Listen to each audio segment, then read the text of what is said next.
somebody recently said folks with ADHD are constantly doing side tasks, right? And like our life is filled with side tasks. And so I was moving on on rather than following through. Correct. Yeah. And so now every night, my older kiddo who's 12 takes a shower. Well, he doesn't take a shower every night and he needs to. That's a different story. But when he takes a shower, he leaves his clothes on the bathroom floor. And so every night I say, did you pick up your clothes? And then he'll go and clean up the bathroom. And then he'll say, it's clean. And I say, go back and look through my eyes. And then he goes back and then fully cleans it, right? Ed, you know what they call that? Payback.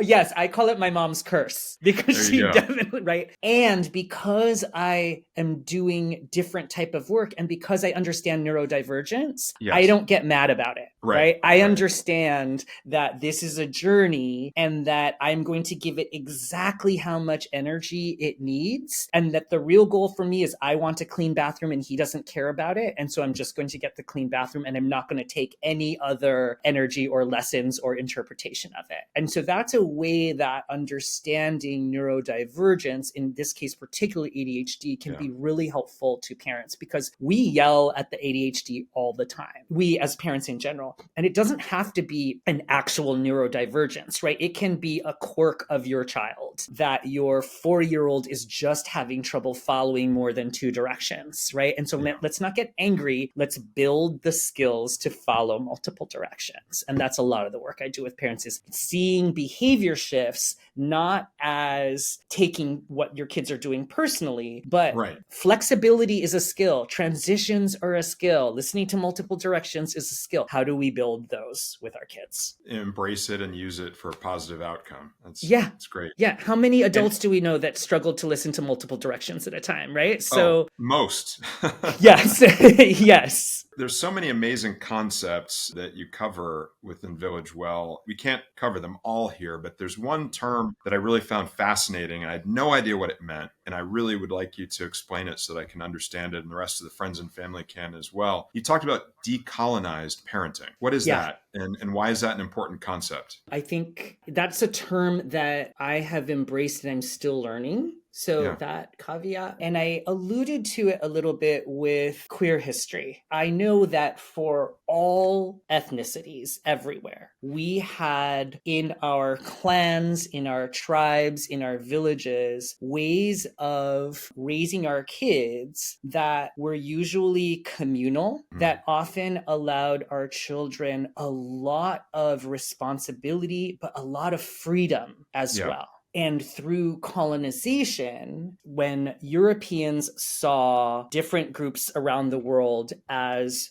resource providers, it shifted and looked to the extraction of resources, including human resources, humans as resources, that it shifted our practices with our children. If you think about for African Americans who come from the slave trade, right, how family life was completely unstable, right? Or if we think about how villages in the Philippines, where I come from, were rounded up into labor and families broken up through Spanish colonization, that it had a big impact on the fight-flight instinct of trying to keep our families together, of the nervousness. I think that moves into what we talk about, like this black and white thinking, this desire to threaten, to cajole, to punish our kids because of some great fear of violence that may or may not be real. Decolonizing to me means pushing back on those practices